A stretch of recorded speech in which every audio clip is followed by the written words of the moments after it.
Orage, un film de Marc Allégret de 1937 tiré de la pièce de théâtre de Henri Bernstein, Le Venin. Et d'ailleurs, avant d'aller plus loin, il convient de préciser que le premier titre de ce film devait être Le Venin. Seulement Henri Bernstein, qui est un personnage assez caractériel, se brouille avec Marc Allégret, n'aime pas le film et refuse qu'il y ait un lien direct avec sa pièce de théâtre. Donc, au générique, il est indiqué que le scénario est tiré d'une des nouvelles de Henri Bernstein sans autre précision et sans référence expresse à la pièce de théâtre Le Venin. Nous trouvons dans les rôles principaux Michel Morgan, qui est une des découvertes de Marc Allégret, qu'il avait fait débuter dans son premier grand rôle dans le film Gribouille. Lisette Lanvin, Jeannine Darcet, qui est une des autres découvertes de Marc Allégret, qui s'intéresse beaucoup aux jeunes acteurs et qui souhaite leur donner une chance. Dans les rôles masculins, nous avons Charles Boyer, Jean-Louis Barrault, Robert Manuel, Joffre, Génin, et une découverte de Marc Allégret, Michel Vitold. Le sujet: Michel Morgan est une jeune étudiante aux liaisons faciles, mais qui cherche l'amour véritable.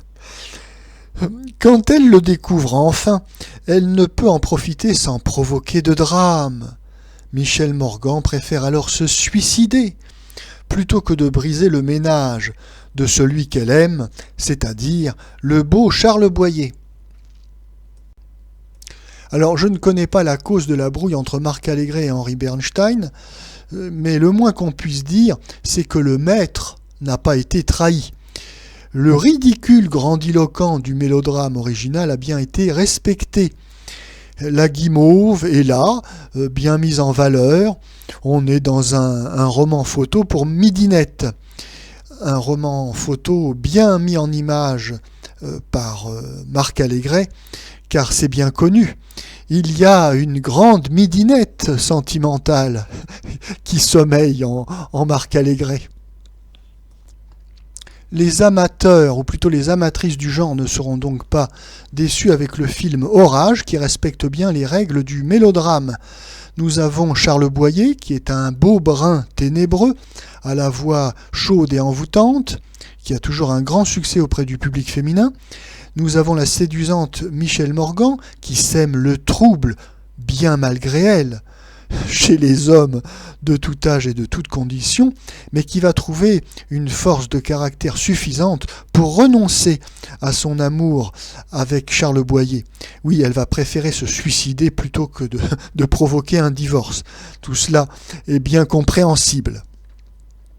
Mais je ne voudrais pas finir sans revenir un petit peu sur la personnalité fort antipathique de Henri Bernstein. Personnage très important dans le tout Paris de la première moitié du XXe siècle. Henri Bernstein accède à la célébrité assez jeune, puisque au moment de son service militaire, il déserte, mais comme il est fils de riches négociants cosmopolites, comme on dit, il obtient du ministre de la guerre le droit de ne pas être traduit en cour martiale, et bien au contraire, il est dispensé d'effectuer les 17 mois de service militaire qui lui restent à accomplir. Oui, vraiment, la République est bon enfant. Malgré ses glorieux états de service de déserteur, il sera par la suite un belliciste convaincu, un va-t-en-guerre fanatique, réclamant que la France déclare au plus vite la guerre contre l'Allemagne. Mais dès que ses vœux auront été exaucés et que la défaite de la France aura été consommée, il se réfugiera aux États-Unis où il mènera une campagne anti-française scandaleuse. Comportement qui en arrivera même à choquer son ami, l'acteur Jean-Pierre Salomon, dit Jean-Pierre Aumont. Difficile d'être l'ami d'un tel personnage, comme devra l'admettre l'acteur Claude Dauphin après-guerre, lorsqu'il se brouillera avec Henri Bernstein, lors de son interprétation avec Jean Gabin de la pièce de théâtre La Soif.